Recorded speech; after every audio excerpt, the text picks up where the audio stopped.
Tudo bom? Hoje vamos falar, continuando na proposta de reforma trabalhista, do trabalho intermitente, que está regulamentado no parágrafo 3º do artigo 443 e no artigo 452-A da CLT. Primeiro vamos entender o que é intermitente. Intermitente é quando o trabalhador passa parte do período na atividade e parte do período em inatividade. Isso não é bem uma novidade para o direito do trabalho.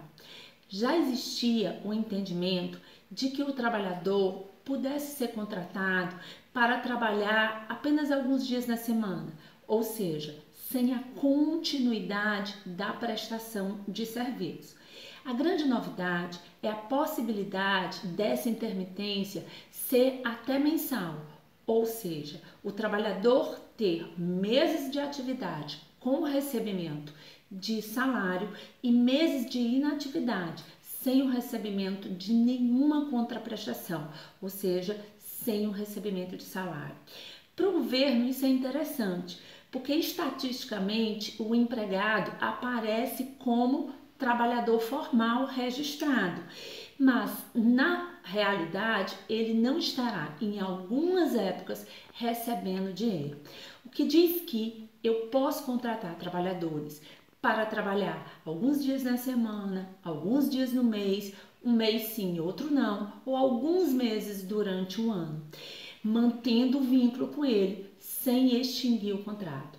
A lei só excetua os aeronautas. Qualquer outra atividade é possível de ser realizada via atividade intermitente. Bom, o pagamento das horas desse empregado, daquelas horas que esse empregado prestará serviço, será no mínimo o valor da hora normal, que é a hora do salário mínimo.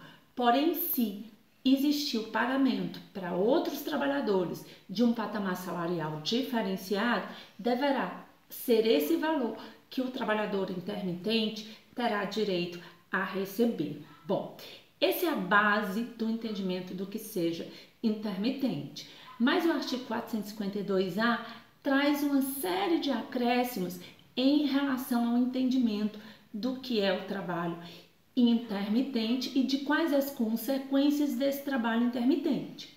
Como o empregado não vai necessitar trabalhar durante todo o período para o empregador, não há obstáculos que esse empregado tenha outros empregos. Aliás, não é uma novidade também, porque a exclusividade na relação de emprego nunca foi um elemento característico. Nós podemos até ter contratos de exclusividade, mas não é um elemento característico da relação de emprego. Olha, um professor que ministra aula em várias localidades.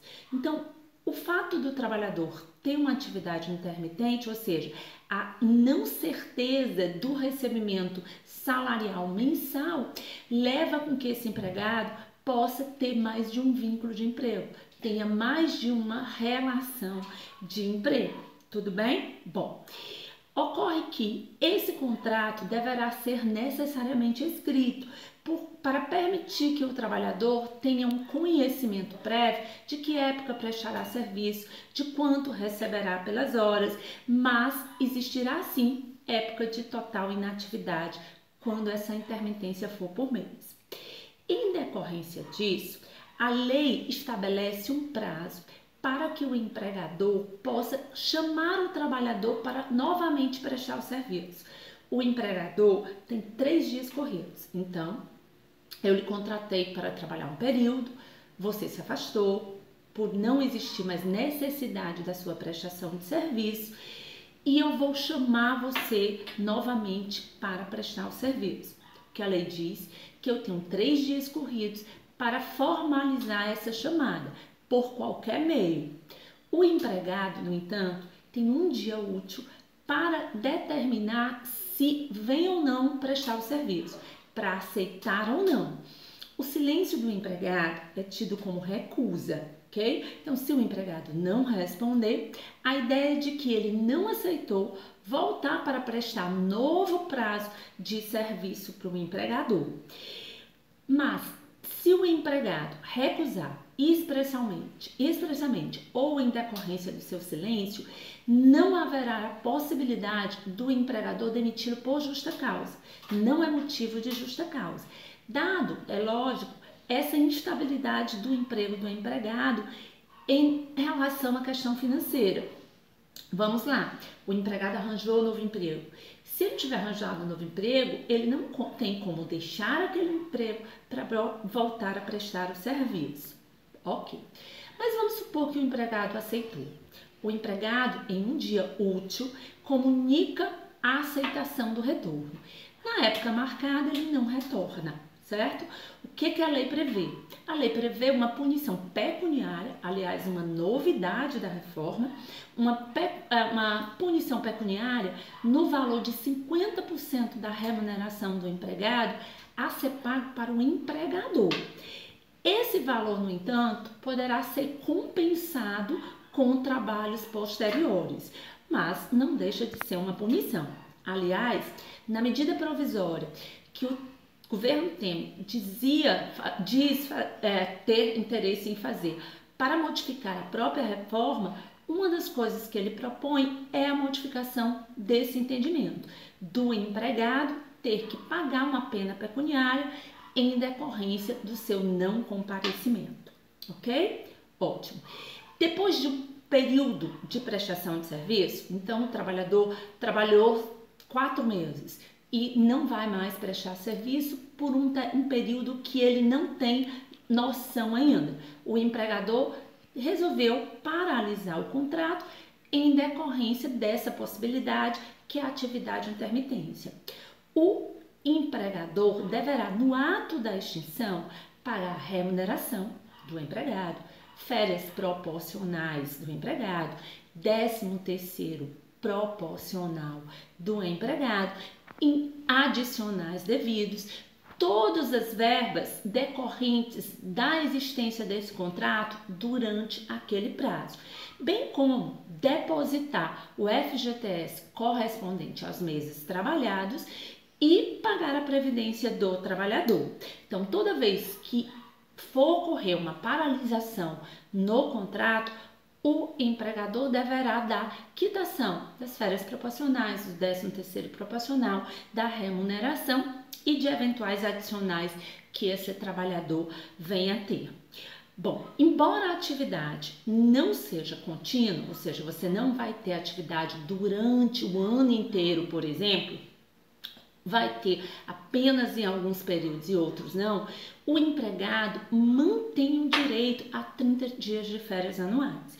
O que é isso? Durante um período de 30 dias, que serão definidos pelo empregador, dentro daquela lógica de férias, 12 meses em prestação de serviço, como período aquisitivo, e os 12 meses posteriores como período concessivo, o empregador estabelecerá um período de 30 dias e nesse período o empregado, mesmo trabalhando de forma intermitente, não poderá ser acionado para o serviço. Ele estará usufruindo das suas férias. O interessante é que, financeiramente, muito provavelmente esse trabalhador não vai ter o que receber, uma vez que, durante as paralisações ocorridas na vigência do contrato, o empregador deverá quitar as férias proporcionais desse trabalhador. Vamos dar um exemplo. Eu tenho um ano de serviço, no qual o trabalhador foi contratado para trabalhar de forma intermitente. Trabalhar 4 meses, paralisar 2, 3 meses, trabalhar novamente 4 meses. Quando da concessão de férias desse trabalhador, o empregador quitou as férias proporcionais e não há o que pagar na época de usufruir essas férias para um empregado, certo? Estamos entendendo o que é intermitente e a dificuldade que isso traz para o trabalhador. Na realidade, na minha visão, o que a reforma trabalhista fez?